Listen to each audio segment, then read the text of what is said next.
We're live? Yeah. Sweet. We're just going to wait just a little bit and see if some more people come in.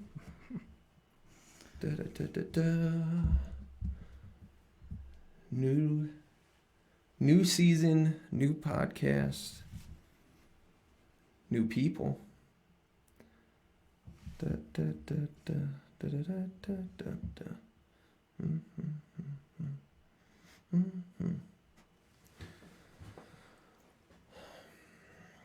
All right, we're gaining some viewers.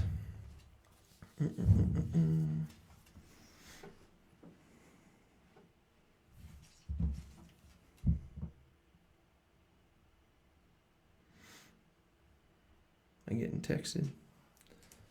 That's good. Mm-hmm.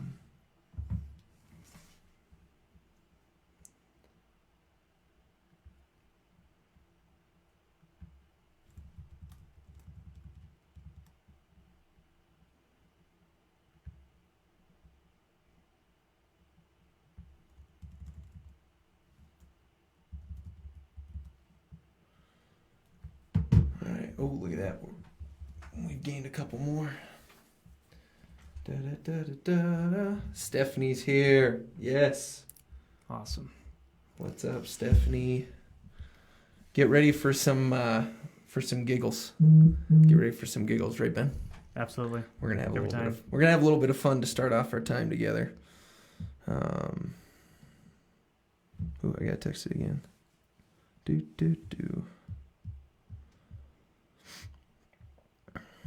Phone is popping.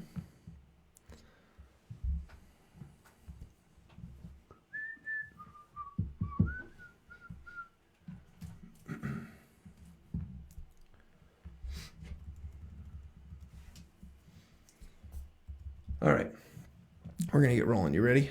You ready, Ben? Let's rock. All right. So I got a joke. We talked earlier about wanting to do some would you rather jokes. It's good. So, yeah. Is this the inaugural? It is. Yep. Would you rather joke? Exactly. And so, I thought about not doing church corny ones. Yeah, well, of course. And then I realized that those truly are typically the funnier ones anyway. So, I actually, to be truthful, I already said this one to you, but I liked it so much that I'm going to bring it up. We got to find it out. All right. So here's your first would you rather. Okay. And by the way, in the comments, those that are watching right now, someone's saying that they're not hearing or seeing anything. Is that true? Check. Did it? Oh no, there's sound.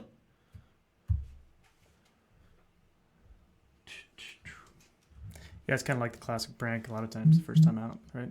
Yeah, right. Stephanie, are you hearing and seeing?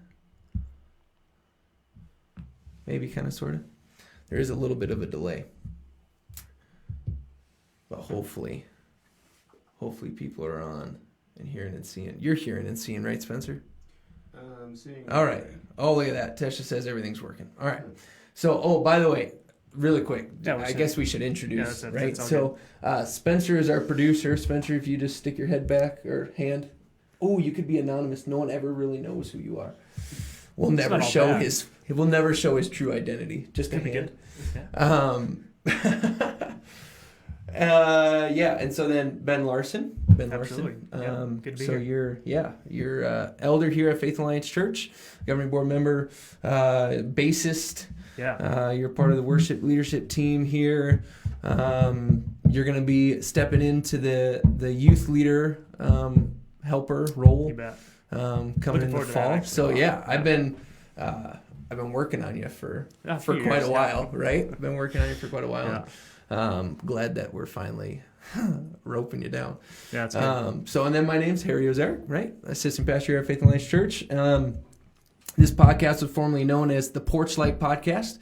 And kind of a year later, rebranded, coming out with something new. So back to what I was saying at the beginning. And anyone who's listening, you guys put in the comments if you have a good would you rather joke, you can put that in and we'll answer it to the best of our ability. Appropriate as always. Of right? course, yeah. All right, so my first one is this. It's really simple. Would you rather? Yes. Okay. Every time you heard the word what or said the word what, because if you say it, you heard it, right? That's right. Yeah. You had to look up a verse every single time. Every single time you heard what or said what. Or you know what? I'm going to change it. I'm actually going to make it a little easier. Okay. Every time you say what. Okay. Would you rather, every time you say what, you have to look up some piece of scripture. Okay. Or every time you hear worship music, and I do mean that, hear worship music, whether that's you singing or in, church service, which this would work, or in your car. Exactly. Right? Yeah. Or at the grocery store. Anywhere, yeah. Or like we were in Shields the other day. Yeah, right. Mm-hmm. Or exactly. Pizza Ranch. There's not a whole lot of pizza ranches out here in not. Montana, but that's a big, Midwest Montana or Minnesota. Every time you heard worship music, you had to kneel until the song was done. So like just one song, right? So right. if it's radio, but as soon as you hear it, like until the song's done, then when the song's done, you can stand up. If more worship music keeps playing, then you can stand up. But so again, would you rather? I think I'd rather do say what, and every time you say what, you have to look up scripture, or every time you hear worship music, you have to kneel till the end of the first which song. includes your car. Oh man. I've got to say, you got to look up scripture. I know, but can you go the rest of your, like... It would be good. No Christian wants to say, okay, so I don't want to open up scripture, but how many times do you say what in one day? That's what I was going to say, is I would probably modify my verbiage pretty fast. Right? Behavior modification. Yeah, for real, because that would be so difficult. You can't escape worship music when you live in a Christian lifestyle in Montana, right? So yeah. Well, and like you said, there's a lot of businesses. Oh yeah. It's not like the Bible Belt, but it's more so than for sure. For sure. Yeah. All right, I got another one for you. Okay. Would you rather every time you sat down for a meal have to eat a scroll first? Oh man. Or every time you got a glass of water, you had to drink a shot of vinegar. I'm actually going to go the vinegar route. Have you had vinegar? Here's the thing. There's a trick. You got to know what you're doing when you drink it, because if you drink it and think you're just going to breathe right afterwards, it doesn't work. Right. No, it's horrible. So eat a scroll. Yeah. I'm talking like the yucky scroll. Not Not like just a notebook piece of paper rolled up. I'm talking like real parchment paper. I think my insides would handle the vinegar better, actually. You think so? Yeah, it's all technique. Man. It's all technique. Oh. I think I might do the scroll. You can probably pull it up. Just mash that scroll right up into if I'm having a bowl of soup. Yeah, just wet it up. Yeah. Right? Wouldn't you? Get it soggy. Yeah. Yeah. Do you got one for me? I do have one for you. This is more culinary, right? So you'll like this. Hey, I like that. Yeah. I'm all about that cooking. Yeah. They need to know how good of a barbecue or smoker man you are. But here's the question: would you rather have basically not frozen but almost frozen brisket that's 3 days old on a cold day? You're making me cry inside. I know it's horrible. Or ice cream on a really hot day. Ice cream. You're gonna walk away from the meat every time when it's cold? Yeah, like temperature matters that much to you. Yeah, brisket cold. A cold brisket sandwich? I know, but it's dry though. Like meatloaf, if you changed it to meatloaf, I'd have a cold. I used to grow up, we'd have meatloaf and then leftovers was cold meatloaf sandwiches, and that was legit. I don't know, do they do that here in Montana? I've never seen anyone have those out here. I grew up, that was normal. Yeah, my parents did it every once in a while. Yeah. It's not like a when you grow up, you have these standard things, right? And so for us, standard was if the meal the night before was meatloaf, the lunch the day after, especially if it was a Saturday or Sunday the day after, the lunch was cold meatloaf sandwiches, right? Course, it didn't matter. It flowed. Right? It's right, 4 boys, right? It's just kind of nothing goes to waste, right? It's kind of like we used to make Polish, I'm Polish, right? So pierogis, right? And so you always you cook, you boil the pierogi. So you have a big making party. You make the pierogies, right, and then you boil them. You put a little half and half and some breadcrumbs that have been browned in some butter, right, and then you have your kielbasa next to it. But every time, without fail, right. So that's the way you eat it the first time, right. Then all of the succeeding times after it, right, is you throw it in a pan and you fry them up. Well, that makes like sense. A pot sticker, right? So you get best of both worlds, right? Some people are like, nah, all we do is fry them. I'm like, well, you're missing like a really cool piece, right? Yeah. Seeing that the way they're intended to be, and the way I've always had pierogies myself. Mm-hmm. Now, granted, we didn't make them from scratch like you said, but we just boil them and then you throw a bunch of butter and whatever. You just eat them that way. Yeah. Of course, we never had leftovers, so. They're so good. See, okay, but so when you guys are doing making, you're making a bunch, right? See, and that's the beauty of when you're not making them. You don't have to worry. No about joke. It, Tesha and I one time. So back when we're in Wisconsin, we had this really cool Festival of Nations potluck kind of a thing, and so we're like, sweet, we know exactly what we want to make. So we made raviolis because Tesha's strongly Italian. Yep. And we made pierogies because I'm a lot of Polish. Right. And our food was a hit. Right, but we had pierogies for weeks because you freeze them because there's no way you can eat them all. You make a huge batch. Oh my goodness, we made so many, and it was like, oh my goodness. A month later, Tisha's like, we got one bag of pierogies in the freezer. So I'm like, I don't want them anymore. Give them away. I don't want any more. So we should do a special feature where we pre-record like 10 minutes of you making, favorite family dishes. For Vegas. Yeah, I think we should do that in the future. Little cooking edition. Yeah, little cooking edition, and then of course we get to eat it, right? So. Oh heck yeah! Oh, I like eating on camera too. Yeah, because then everyone else is jealous. Love it. Okay, here's a good one. Oh, here's a really good one. Okay. Would you rather live through a famine or live through the 10 plagues of Egypt? Ooh.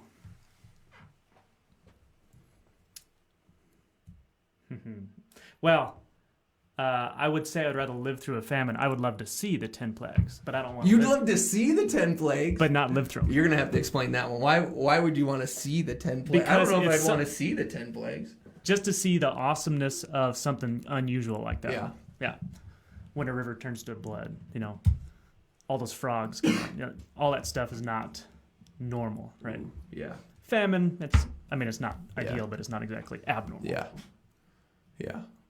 Mm-hmm. Okay, I got one right off the top of my head. You ready for this? Go for it. Okay, it's a wifey one. Every time you feel love for your wife, would you rather? Every time you feel love for your wife, you have to put ice down your pants, or jump, I'm like there's another option. Or dump chocolate pudding on your head. Ooh. You know what I'm talking about? Like you walk into a room and you see your wife and you're like, dang, I love you. Yeah. Right? Got to go get the pudding. Like nothing nothing big. It's just like, I'm so glad I'm married to you. Every time you feel that feeling right there, boop.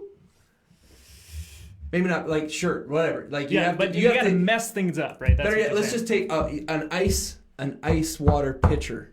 Okay. You have to dump that on your head. Okay. Or you have to dump pudding on your head. What would you do? Would you rather? So I'm actually gonna go with the water just for the cleanup reasons. Just for the cleanup? Just for the cleanup. Come on, it's pudding. I know. Pudding easy because you get to eat it. Pudding's amazing. Who doesn't want pudding? You don't want pudding? No, I don't want to waste that much pudding. You don't want to waste pudding? Right. Well, okay. Yeah. All right. Yeah. Do you got another one for me? So I was actually gonna go with the ice water thing, but I'm gonna switch something now. So okay. Yeah. Oh, because I stole it. Yeah, you stole it. Oh, okay. I'm sorry. So back to a food related thing. So would you rather have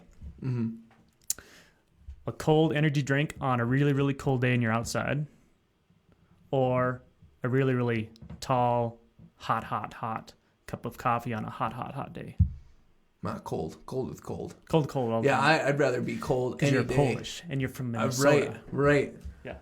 Like, hot stuff on Doesn't a hot bother day. You. Okay.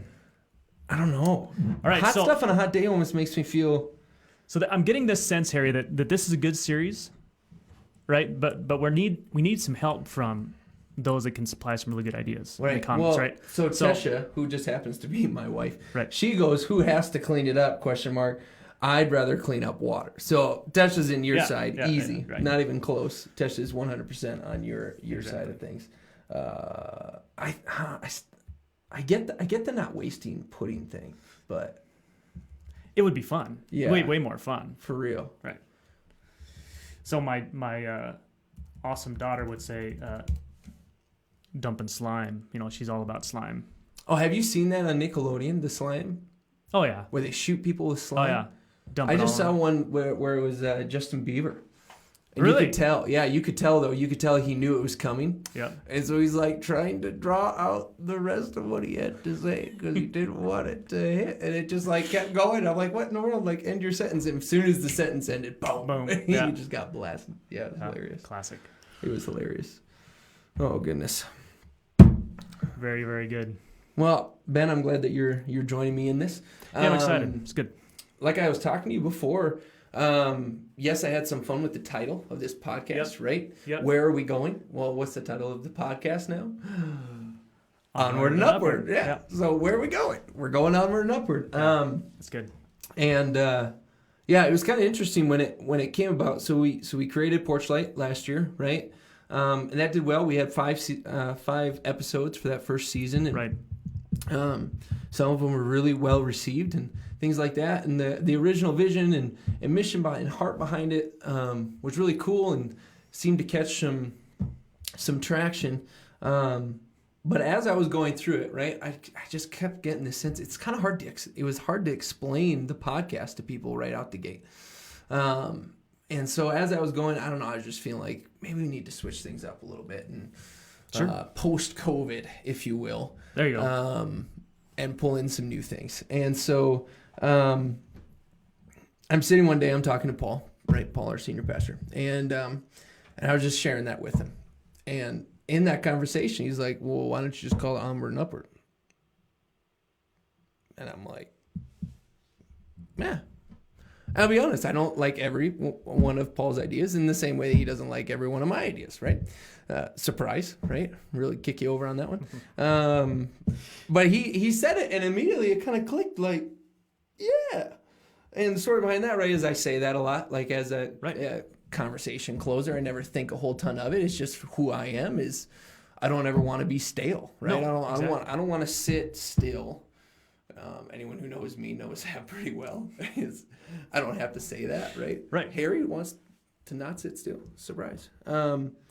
But so I always kind of end conversations, like onward and upward. Like we can't change what is. We got to continue to, trudge forward. A lot of times it's with something that's more like frustrating or annoying or something that wish would change or something like that. That's just always the phrase that kind of rolls through my head. Yeah, it's kind of your way of saying let's not dwell on the past. Let's not like have a pity party about this situation. We got it. We got to keep moving forward. Exactly. So I'm like onward, upward. Yeah. And so as I start talking and thinking about it and talking with Paul, right, I'm like, this could actually go somewhere. Yeah, that's good. And so I started digging and thinking and praying, and as I did more and more of that, and I started talking to others, including you. Yep.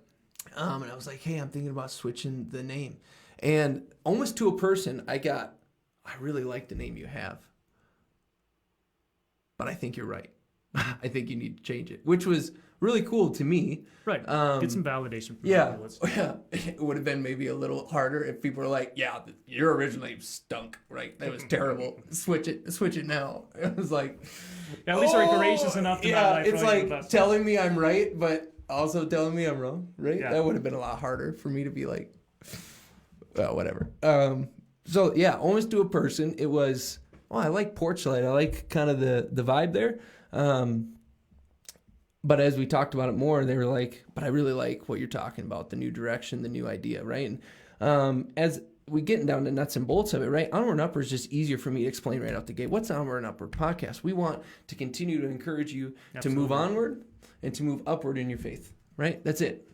And so everything that we bring up, we're going to have a little bit of fun like we did. But everything we bring up, right, I want it to...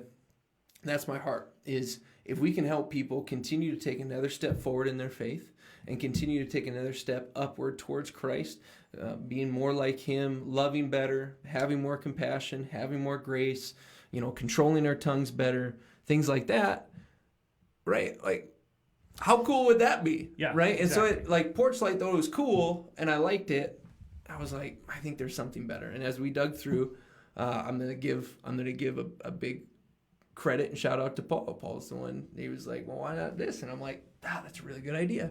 Yeah. And so we rolled with like it. And as we rolled with it, I'm like, things just started clicking and started pulling together. And how I've explained it to you before, right, is it's this really cool funnel. Before it felt like to explain Porch Light was like this really vast, it was like hard to explain. But what we could cover under it felt really finite, right? Right. Whereas now, Onward and Upward podcast feels like the mission vision is really narrow. Like, what it is, where we're going, what we're supposed to be doing. We want to help people move onward in the faith and upward in their faith, right? Exactly. Every day, taking another step forward in their life, closer to Christ, closer to the people around them, loving better. But we can cover so many other things, right? There's a lot that falls under that. Our ability to cover these different topics, I think it opens up a door.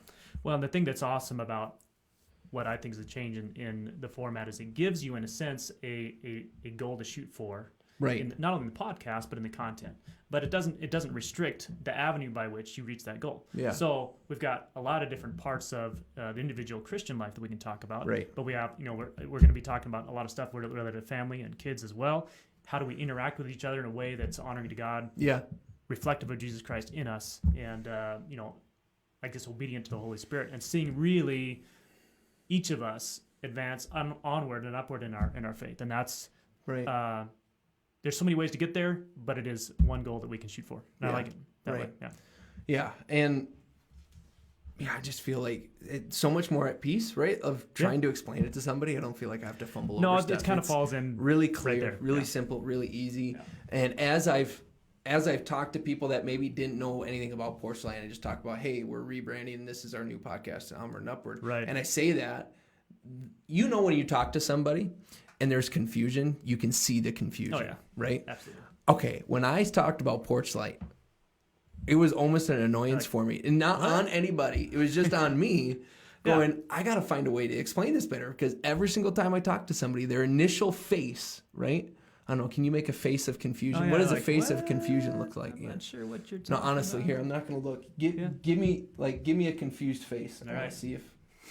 You ready? You can't laugh. This is the problem. You can't laugh. Yeah, okay. I want to see your confused face. Okay. Go for it. Yeah, like that, What? right? Yeah. Some of them were literally like that, like almost obnoxiously like, what? What's Porch Light? And then as I talked about it, they're like, oh, that's a cool idea, right? But it like initially was just this weird barrier where now almost to a person, right? I say Onward and Upward podcast, and immediately people are like, oh, like a face of, tell me more. Yeah. Exactly. Whereas every other time with Porch Light, it was like, like, okay, Yeah.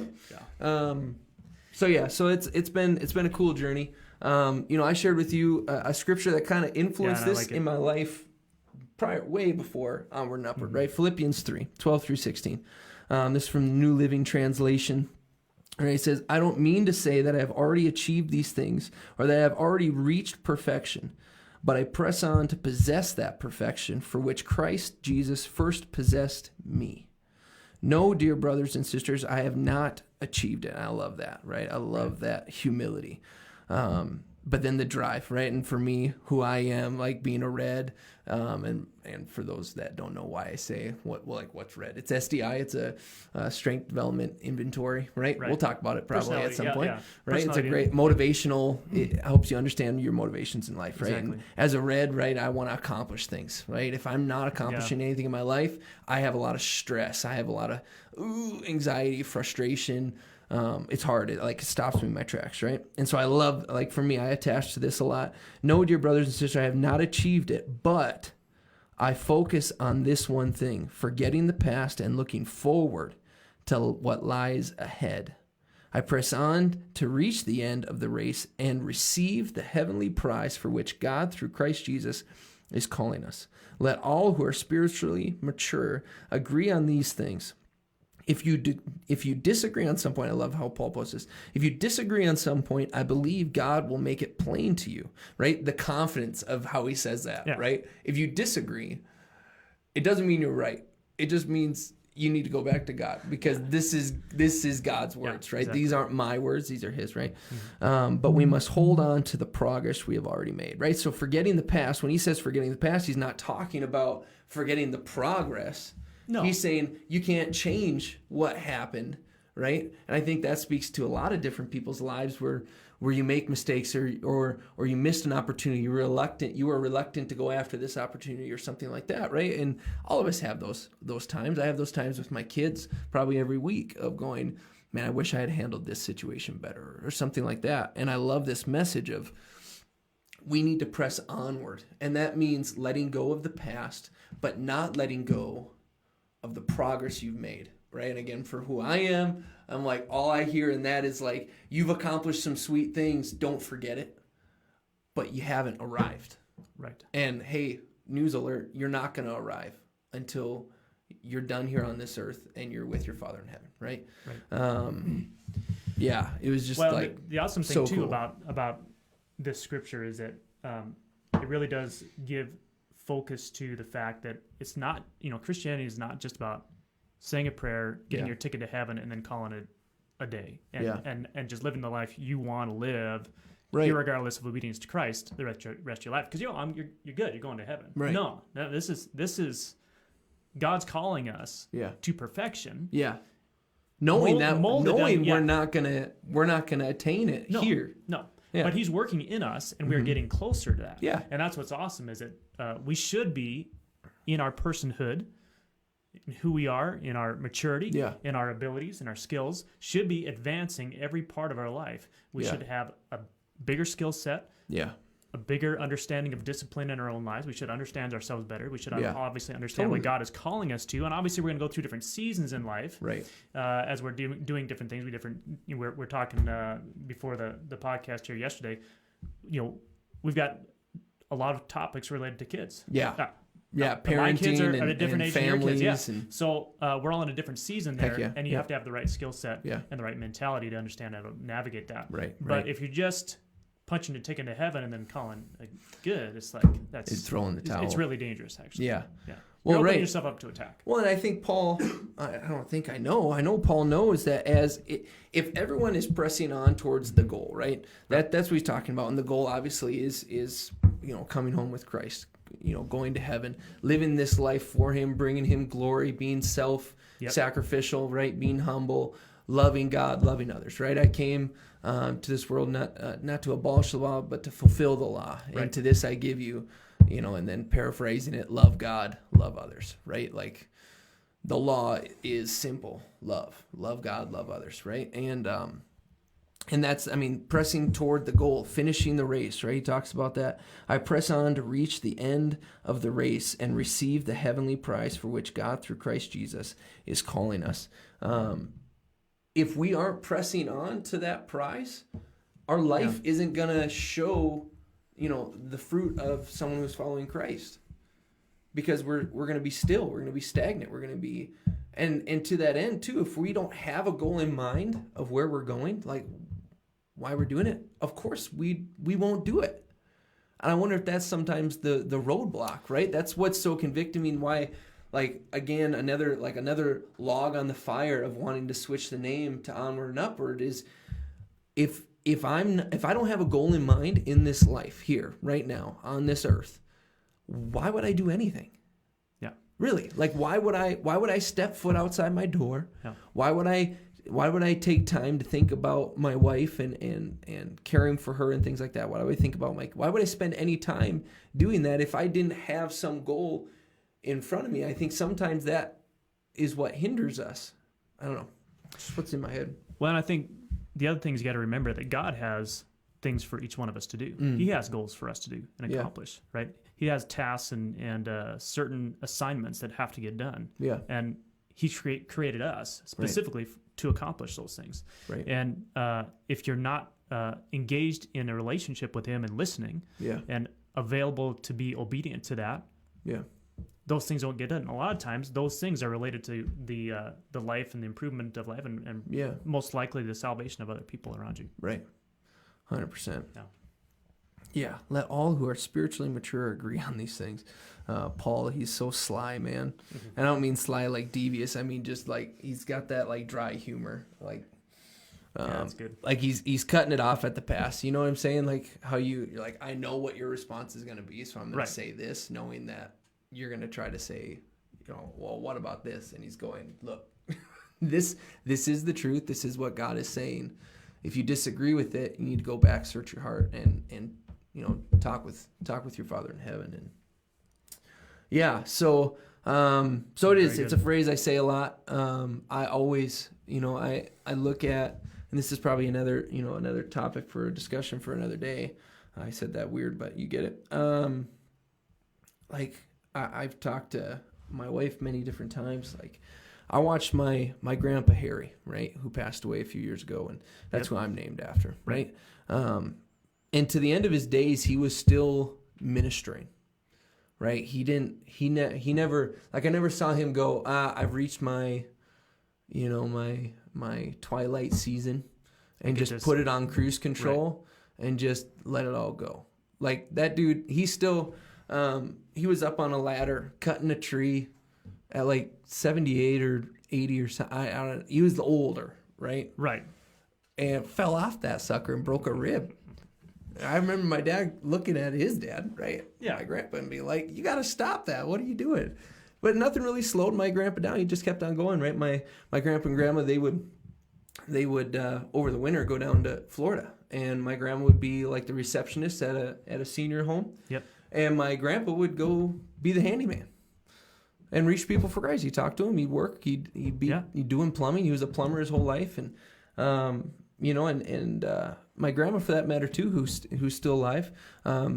My grandpa Harry's first wife died, I think 97 or 98, Grandma Mary Lou, and then he remarried in 2001, I believe, to Grandma Esther, and she just went on a missions trip last year. That's awesome. And so like I want that, right? Please let me be that. Finish Please well, right? Yeah. Yeah. Why would I let off? Now I've got all this experience, not energy, I know that, right?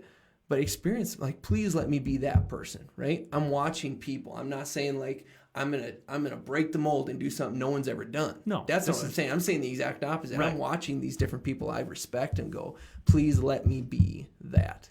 Let me finish my race well. Let me press on to where people are like, dang, he's 85 and he's still kicking butt. You know what I'm saying? Mm-hmm. And not because I'm running a 5K marathon or some nonsense. No, because you're still engaged.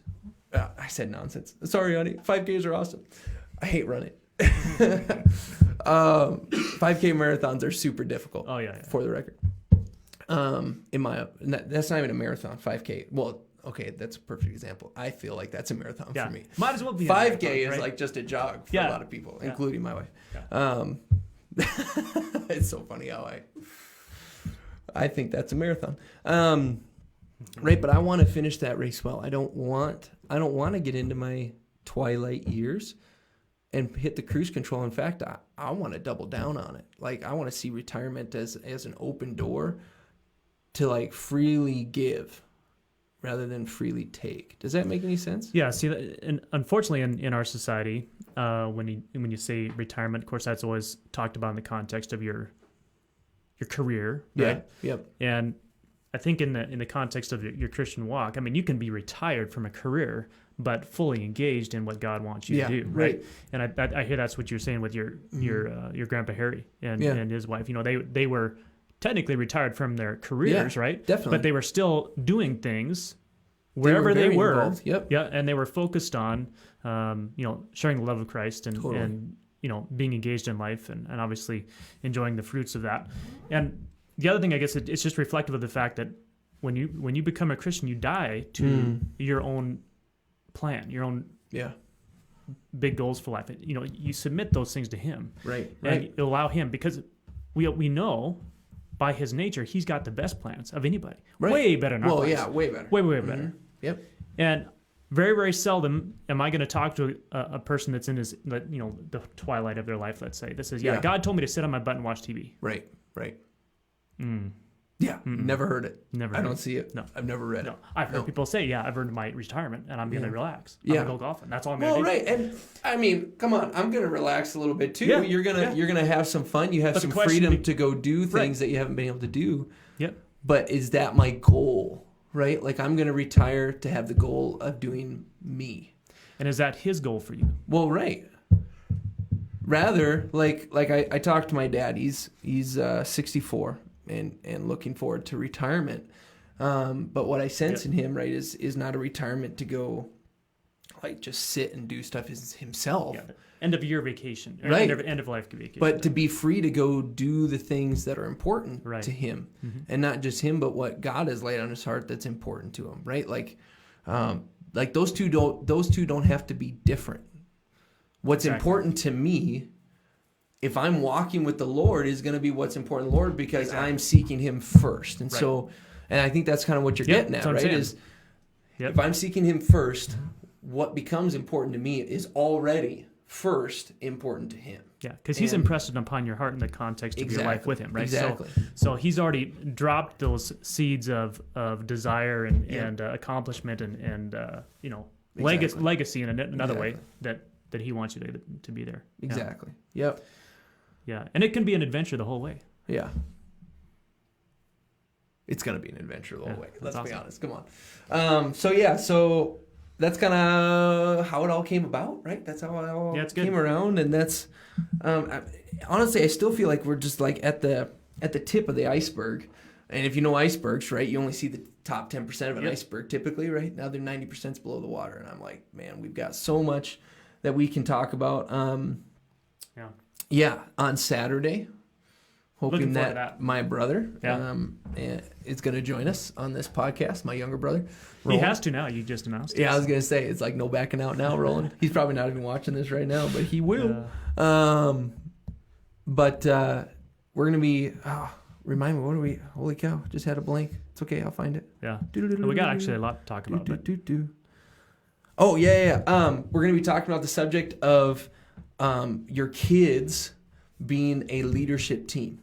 Right? Something you know about me. I'm really passionate about building strong leadership teams. Mm-hmm. Not a leader, but leadership teams. I think sometimes like we get lost in disciple, whereas discipleship, though you want one, you want to continue to produce more than one, and then y'all have to work together. Like it can't just stop at an individual. Yep. Right? It has to at some point come like how do we do things together, right? The Bible talks about unity all over the place in the body in 1 Corinthians 12 and how we need to work together, right?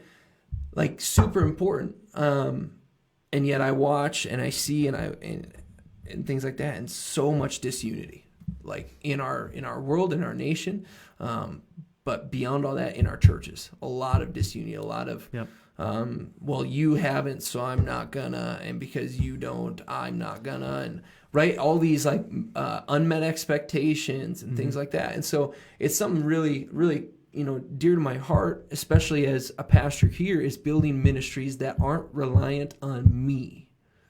Yeah, and really aren't reliant on any one individual. Well, and that's my point, and take it to the next step. That it's not reliant on Ben, the elder. But it's reliant on the elders, right? It's not reliant on Harry, the youth pastor, but on the youth leadership team. It's not dependent on Harry, the worship pastor, but on the worship leadership team. And how can we grow and do things together? So I'm really looking forward to that. We need to stop talking about it because I could spend another hour talking about that, and we want to save that for Saturday. No, I got a lot of good thoughts about it too. So go ahead, share. If you had something on your mind, go ahead and share it. We're gonna hold it. Because, you sure? Yeah. So what's interesting about? I feel bad now. I feel like I cut you off. No, this is a good. This is a good tease. So you grew up. Don't tease me. Yeah, there you go. Yeah. With 5 boys, right? Well, four, and for people that don't know, we have a 5th on the way. Right. True story. So, we don't know if it's a boy or girl now. But you grew up with 4 boys I grew up 3 brothers and me. Yep. Yeah. So bigger family than I grew up. It was just myself and my brother in my family. Now, What you don't realize, and because I haven't told you this yet, but leadership was a big deal in growing up in my family as well. But it was a different take, partly because we only had two of us. Yeah. And we didn't really come at it the same way that we're going to be talking about. And I like this different take. Part of why leadership was such a big deal in my family is that my dad was a VOAG teacher and was an FFA instructor. And of course, FFA, it's about agriculture and that whole industry, but it's mostly a leadership development. So just like BPA is very similar to that too. My parents weren't talking leadership to my brother and I when we were 3, 4, 5, 6 years old. But as we got advanced into junior high and high school, that leadership mentality and understanding the skill set and communication, all that stuff was important. So I'll be able to speak a little bit towards that, but I'm really interested to hear in some of your background, and obviously hear from Roland as well about. Of course, because we parent in large part based on how we were parented, right? That's how we learn. The information we have is typically pulled from experiences we have. A lot of I think it's just a natural human instinct that we draw from experience first, and then bring knowledge to supplement the experience. Unless we're wise enough and aware enough to go, that experience wasn't good, and bring knowledge in to improve that experience, right? But I'm looking forward to Saturday and having that whole conversation. And I told you earlier, I think that's going to be a 2-parter, right? And so my younger brother, he has 2 kids, and we've got 4 with 5th on the way. So we're on the really young spectrum. My oldest is 4, right? And literally, April 14th, we're going to have a legit 1-year-old, 2-year-old, 3-year-old, 4-year-old for 2 months awesome. Until Harry turns 5 in June. And then you are a little bit further along, right, with Reese in 8th grade and Malia in 4th. Right. But then my hope is to bring on some other men and women that are parents, but their kids are out of the house, right? And so they're on the other side of things, like some more retrospect time of what they did, what they didn't do, what they wish they had done, and gain, experience under, wisdom and stuff like that. Because I always, I talk with Dave about that. I talk with my dad about that. I talk with a lot of different men specifically about, as a father, and what worked, what didn't work. And I have my ideas, right? Like I said, I'm passionate about building disciples for Christ, right? Building them up, understanding what the Bible says, but also what it means for my life. Not just knowledge, but take knowledge and put it into action, right? Knowledge without action, it's useless. It's dust in the hand. Holy cow. We literally spent 10, 15 minutes just on that right there. And we got lots more. So that's probably going to be a 2-parter in the end. But we've got so many different topics. Right here, I don't know if you can see this. And that's just some. So we're excited. We're excited for where this is going. We are looking at doing episodes far more frequent. If you didn't notice, we have a beautiful new studio that we've put together. Let's be honest, it's you've put it together, and it's awesome. I put some effort in it. Spencer, our producer, give me the hand. Yeah. He helped quite a bit too, and Joan Turek, she did all the painting. She painted this whole. Well, that's the thing. Like I was telling you earlier on, I'm a little nervous, right? Because this podcast, as it is right now, has actually been in the making. If you really want to count Porchlight as part of the making of this, it's been in the making for a couple years now, right? I'm pretty sure Joan painted this room 2 years ago with the intention of turning it into this. At least a year and a half ago. It's got to be 2 years ago. It was a while ago, right? Was it very quickly after you moved out of the space? Yeah, I moved. Yeah, so when we built the new office and I moved into the new office, she came and painted this thing because I was like, "Hey, I want to turn this into a studio," and she was like, "Yeah, no problem." And she came in and did it for me. It was, awesome. She found the exact paint and everything that was perfect. Yeah, so as you notice, we got some hats and things like that. So these, I like hats. I like hats and I like shoes. I like hats probably more. And so in search of different hats and stuff like that, I found some cool ones. So this just says gospel, but it has the word, in blue, it says go, right? That's so awesome. Same kind of thing we're talking about. Knowledge is good, but knowledge without action. Yep. And then this one is alive. You know how when you send a text, but you sent the wrong word, And so you send one more text with just that word and like a little star next to it to be like, no, I meant to send this, right? What did I send recently? I sent like help. Like, can you help me with this? And my auto text did hilt or something like that, right? So I put help with a little star next to it, right? And so that hat, right, is talking about how Jesus was dead. Everyone thought he was dead, which Easter is coming up, and we're going to talk a little bit about Easter on Saturday too, right? And that hat is just speaking to how, Jesus is dead. Oh, sorry, excuse me. No, he's not. He's alive, right? And then this hat right here says famous enough, right? The back of it says known by God, right? And the idea, I love wearing this hat because I get... you wear it a lot, actually. I actually get a lot of people asking me, like, what does that mean, famous enough? And they, ironically, they think it's me saying I'm famous. Right. When in reality, what the hat's talking about is actually a really humble attitude that I wear that as a reminder to myself. Like, I don't need your approval, or moreover, not even that, I don't need your... Like, I don't need to be known by you. I'm already known by my Creator, right? Yeah. Like, I don't need to be notable in your life. I'm already notable in God's eyes, right? And so that's why it says that known by God. And because I'm known by God, I'm already famous enough. I don't need to be famous. I don't need my pride to control me. I don't need those things. God knows me, right? Exactly. And then that last one over there behind your head, it's YOLO, right? But it's crossed out, right? You only live once. Yep. And just, So, should we look at a couple of current events here to wrap up our time? Yeah, let's do that. I think it's good. And one of the things that I think, obviously, these two are related to youth and children, and I think they're good, and related to parents, too. I think it's a parent issue. But we're not just going to spend time just in that sphere, but we are going to spend quite a bit of time because so much of being onward and upward is looking to the next generation to make sure we're training them. Definitely. So, thank you for bringing that up. Thank you for bringing that up. Huge piece of my heart. You know this. For a long time, I'm a huge advocate for youth and beyond youth for families. I want families. I always desperately want to see families be strong, to be helping each other, to be growing. For parents to feel like they're valuable, right? Yep. Because that can be really hard, especially when the kid doesn't make them feel valuable, right? Which never happens. Right? Kids, do that all the time. Take the parent for granted, or don't say thank you, or actually get mad at the parent for the parent trying to help them. And it happens all the time. So parents have a hard role.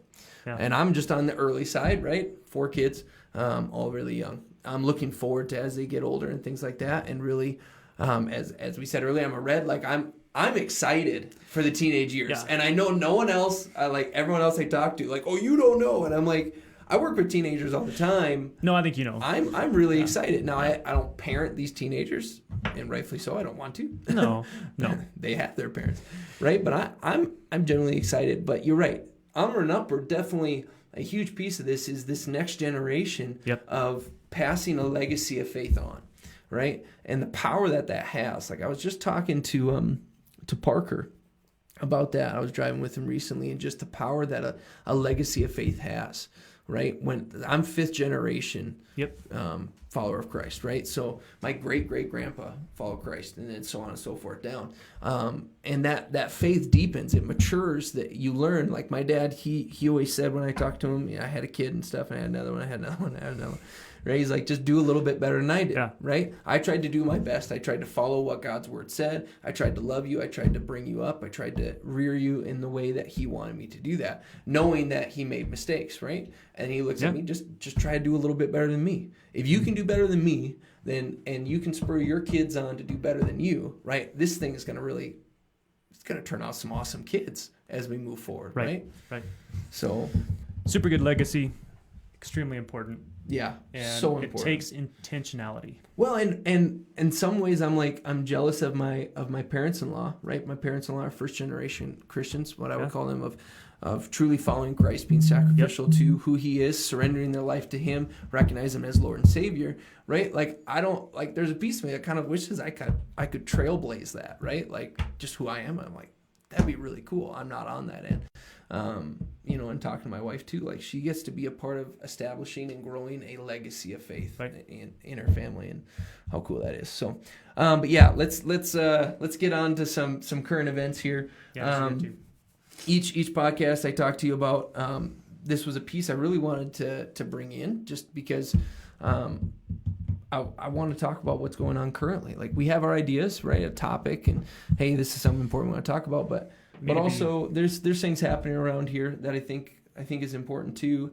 Yeah, I don't know. Do you have a thought? Well, there's no point in doing a podcast if you're not relevant. Right? There it is. So I like that. You got to be relevant. One of the ways you do that is you keep up with what's going on and what society is throwing our way. Yeah. And we got to be paying attention to that.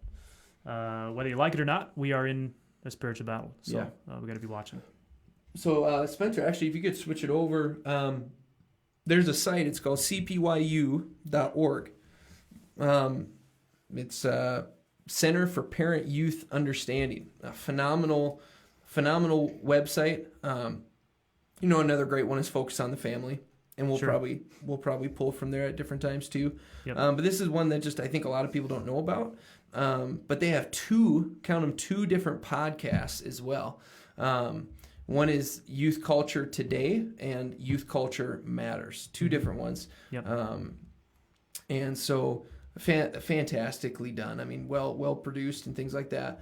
But then also there's youth culture news and resources and things like that. And just encourage anybody, cpyu.org, phenomenal resource. And so we're actually pulling 2 articles today that we're going to talk about shortly from cpyu.org. The first one, kids going back to school in a pandemic are met with another trauma. And so it's kind of this is from USA Today. I don't know how much trauma, that's a pretty big word. That's an aggressive word, right? But also at the same time, like, we can't ignore the reality of like the impact, because they're going to be going back to school and they're going to be practicing active shooter drills, right?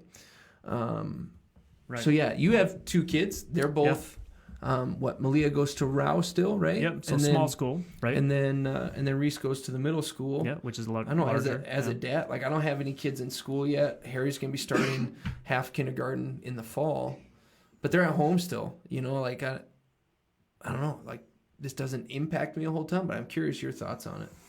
Well, it's of course the initial thought I have as a parent when we were reading this is that it's fortunate that we live where we live, but that doesn't completely insulate us from something like that happening in Sydney. And so, and we'll probably at some point talk about this going forward. But there's enough kids that get very, very depressed and very, very hurt and bitter and angry, and some of those kids end up taking their own life. Now, it's been something that's very disturbing to me. Something that is not good, but it's just another sidestep over to taking out some of their fellow classmates instead of just pulling the trigger on themselves. So it's a super serious thing to think about as a parent, right? And how do you appropriately navigate that? And I was going to say, how do you communicate to your kid that this is I almost said possible reality to kind of make it like softer, but it's a reality because it's happened already. Now, like you said, in where we're living, is it a huge reality, a high probability? I'd have to say, and I hope to say no. It's very low. Yeah, I'll have to ask my kids tonight if they've ever had a active shooter training drill where they're supposed to react to that. A few years back, obviously you and I are young enough that Columbine was a big deal in our formative years, and. And they made a movie of it. Yeah, I mean, it's a big deal. And unfortunately, there's been a lot of copycat and other things related to that. But as a parent, what I'm looking at doing is making sure that my individual child that I'm parenting is mentally prepared to understand how to react. And so the idea behind a drill is you want to practice doing something so you do it automatically without thinking. Yeah. And if you go back, you live in the Midwest or even like my parents' generation, they had nuclear warhead drills, where you get onto your desk. I mean, talk about traumatizing. Yeah, exactly. So this is it's well, that's why I brought traumatizing, that up. Right? Yep. It's potentially traumatizing, but it's not that different than what previous generations had to deal with, right? So, you think back to the World War II days when if you were a school child in England, air raids and getting ready for air raids, that was kind of normal. Well, right, which is not good either. Right. But my point is that the trauma happens if a parent is not engaged and the leadership and in the individual school and how they bring it up, Yeah, how they talk about it is a big deal. I was just about to say that. What I'm hearing you say is it's not so much about the what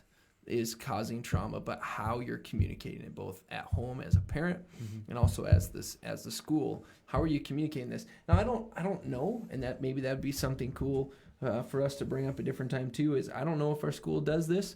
The article says that right now active shooter drills are required in roughly 40 states. And that actually there isn't a whole lot of evidence of their effectiveness. And so there are some that are saying because there's not a lot of evidence that they're even helping, why do it, right?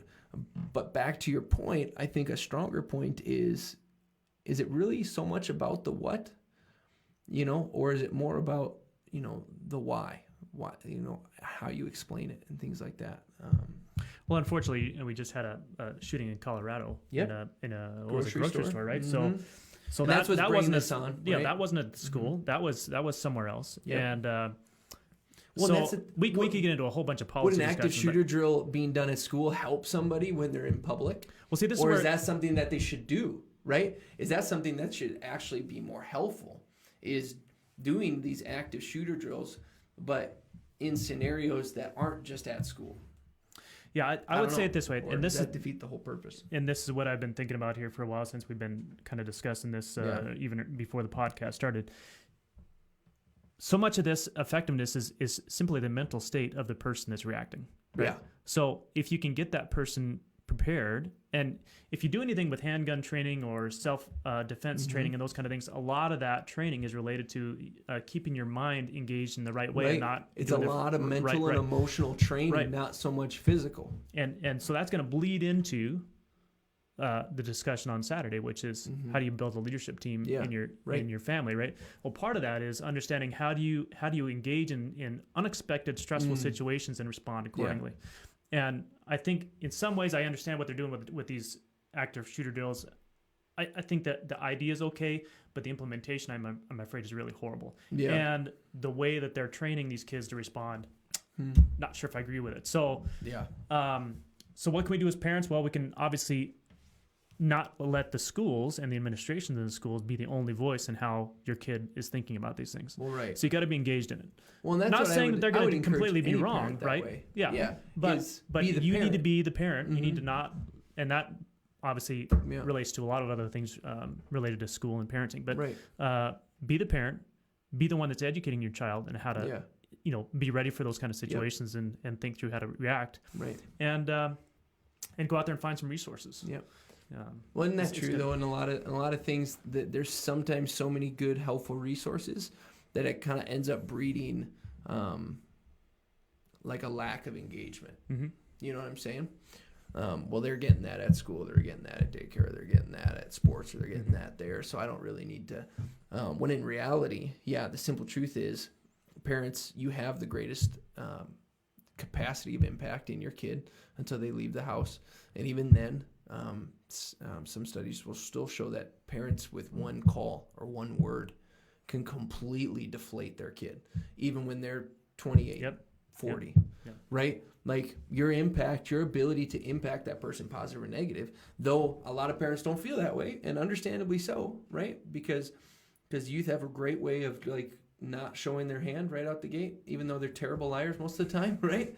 But in this area of the emotional intelligence and things like that, they don't show their hand very much. And so it can be hard to read them, understand them. But if you're a parent that's really not looking for it and maybe not wanted to see those signs, you'll never see it. Never. Right? Nope. Yeah. So it all goes back to whether you're engaged as a parent to really do the job of parenting that God has asked you to do, or you're offloading that to other people. Yeah. And that's dangerous.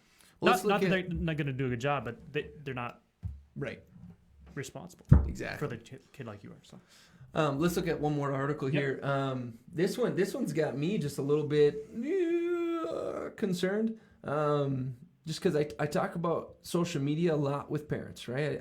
And I'm constantly, the leadership knows this, I'm constantly watching what's the next, right? Like, so TikTok is huge now, right? But it used to be called Musical.ly, and believe it or not, I had it on my phone back when it was Musical.ly, and it didn't, and it had like 5,000 reviews on Google Play. Like it was a nothing app, right? But I came across this article that is like, what are the top 5, emerging social media apps to be watching for, social media apps. And one of them was Musical.ly. I'm like, oh, that's cool. Checked it out. And I was like, at first I was like, holy cow, this could be a really cool thing and a terrible thing all at the same time. And I think TikTok's kind of turned into that in the end. Some of it's really cool and a great place for creatives to like do some really cool creative things with video and music and stuff like that. But then also it's a black hole for some really bad things too, right?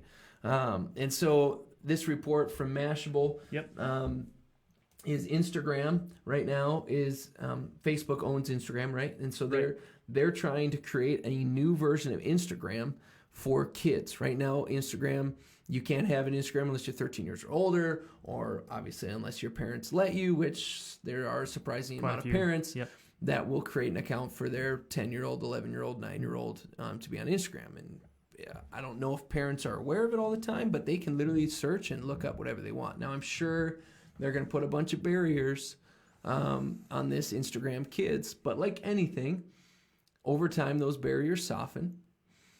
And like anything, it gets corrupted by money. And so, Facebook, not to talk a bunch of smack about them, but they're like any other business.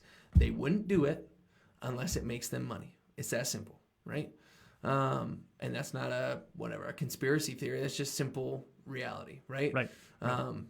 Businesses don't do things unless it brings income to them in one shape or form, because that's what they're in business for, is to make an income to support their salaries and salaries of others. Now, there are a lot of businesses that have a great mission and vision to look to accomplish something first, but the simple reality behind that too is they need money typically to accomplish those awesome goals. And so again, as a business, typically you're not going to make many decisions that lose you money, because then you're not going to be able to go and accomplish those goals. Right. You're going to make decisions that keep your monetary flow stable and safe. And so, again, Facebook creating Instagram for kids, money corrupts. It's you see it all over the place. It's hilarious. Facebook was originally designed for college students. Yeah.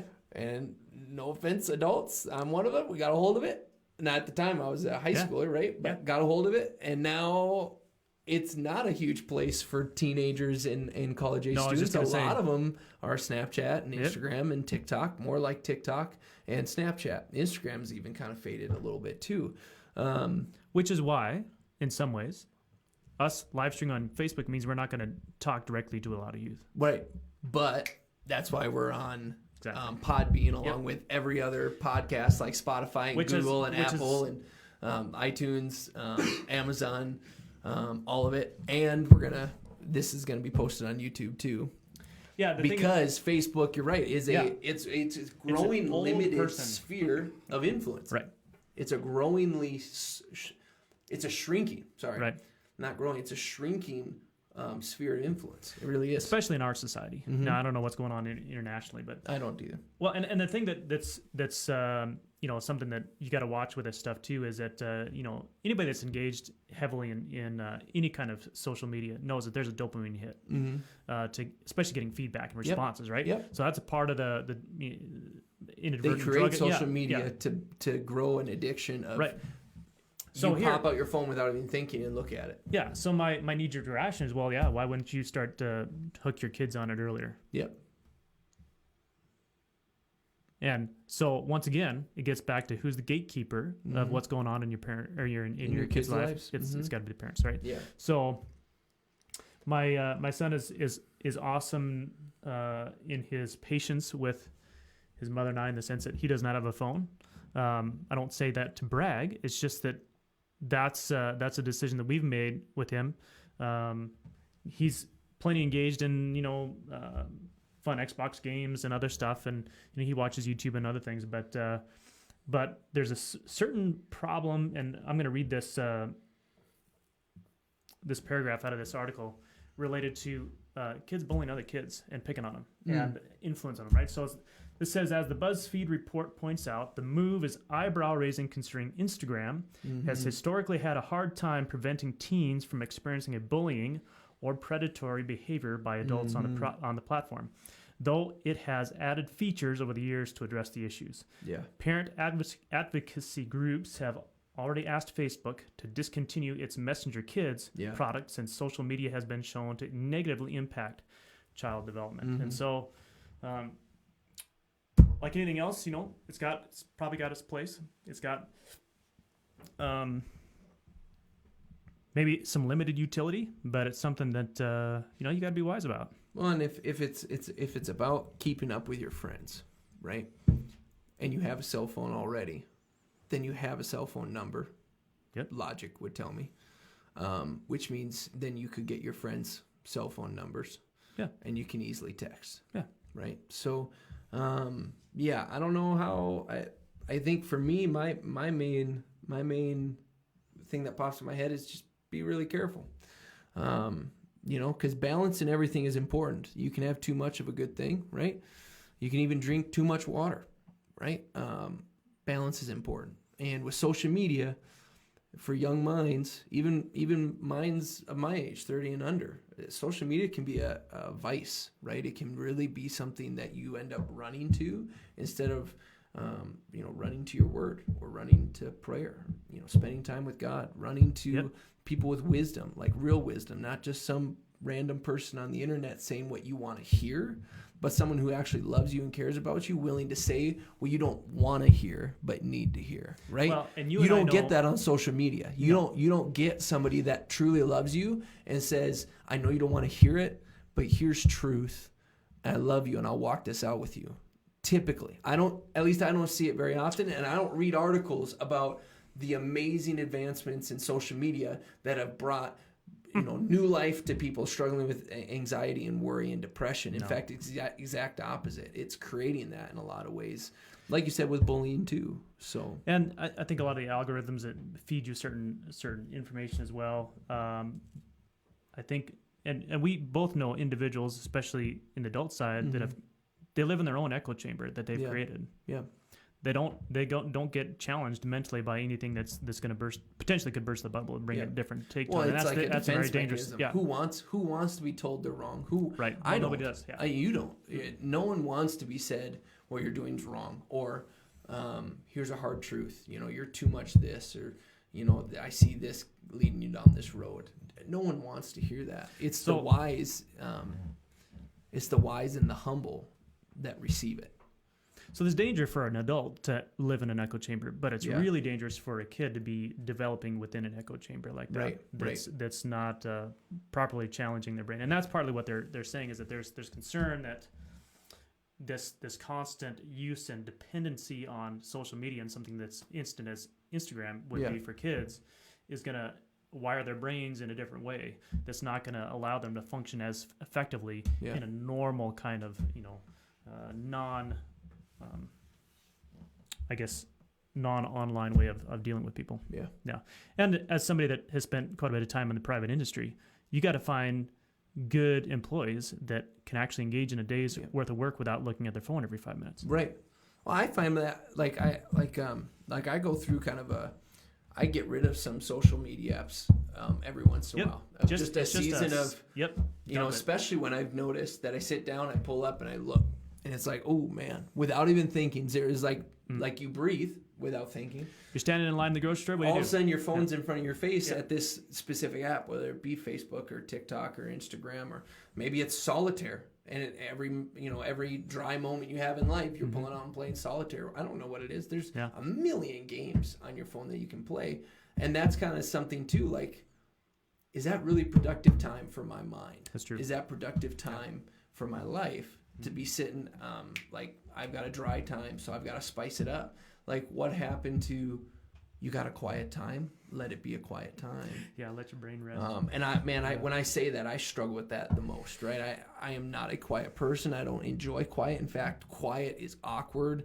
Quiet is uneasy to me, right? But you're seeing an increasing push to keep things as busy as possible. Right. Yep. So keep your mind going all the time, and I see it. Yeah. we see it out here all the time. You know, we live in eastern Montana. It's not exactly like we got things to do. I really love where we live. Being able to call this home, right, is, I often say in some ways we live kind of in this bubble, being so removed from a city. Right. And I mean that in a positive way, that some of the rushes and pushes and like this crazy fast pace, we're a little insulated from. And man, if there's youth listening to this ever, I know there's a lot of kids that are like, man, as soon as I graduate, I want to get out of here. And it's like, don't take for granted the positive that you have here. Right. Because you'd be surprised how fast paced a city is, right? And how much it can and get you really going and worked up. Yeah, and then all of a sudden you're struggling with all these other things. Because you have all these new expectations that everyone around you is doing all this, and well, why are you spending all your time doing these things, right? So, but Instagram for kids makes me nervous. I hope Facebook does its due diligence and really puts a lot of safeguards on there. You know, I'm thinking of pornography. I'm thinking of bullying. I'm thinking of reaching out and pedophile. I'm thinking of all these bad things that can come. Because what is to stop some 55-year-old, man logging in to a kid's Instagram account and making one? And acting like he is one. I mean, it's just, ooh, parents be careful. That's all I'm saying. Parents be careful. You and I both know, especially in this area, child trafficking and things like that. Yep. It happens a lot. Yep. Happens a lot. And parents be vigilant. It's hard to talk about those things because no one wants to talk about those things because they're scary things, they're hard things, but they're reality, right? I talked with a couple different law enforcement people over the last 5 years, quite a few actually, not a couple, right? And that's definitely something that's always on their radar and something that happens more frequent than people would like to know. And it's kind of like, ooh, it's scary. So creating a platform that is just for kids, so some creep doesn't even have to go look. It's just be careful. Please be careful, parents. Be careful, kids. There are bad things, bad people out there. Something can be really started with good intentions, innocently enough, and be used for all the wrong things. And like you said, an engaged parent doesn't have me nervous. Or an engaged parent that has limitations to when that device is used, how long that device is used. There's monitoring apps that parents can do, accountability apps, right, where you can have a certain amount of time allowed it for different apps. And once you've hit 30 minutes, that's done for a 24-hour cycle, you know? And I think those are great, not because you're controlling your kids, but it's setting boundaries to help build healthy habits. And the hope is that, again, a parent, okay, so Paul says this a lot too, right? Rules without relationship equal rebellion. The 3 R's, right? Yep. Rules without relationship equals rebellion. So parents, you can't just put rules on your kids, not a relationship with them, and then at the end of the day go, oh, why did they rebel?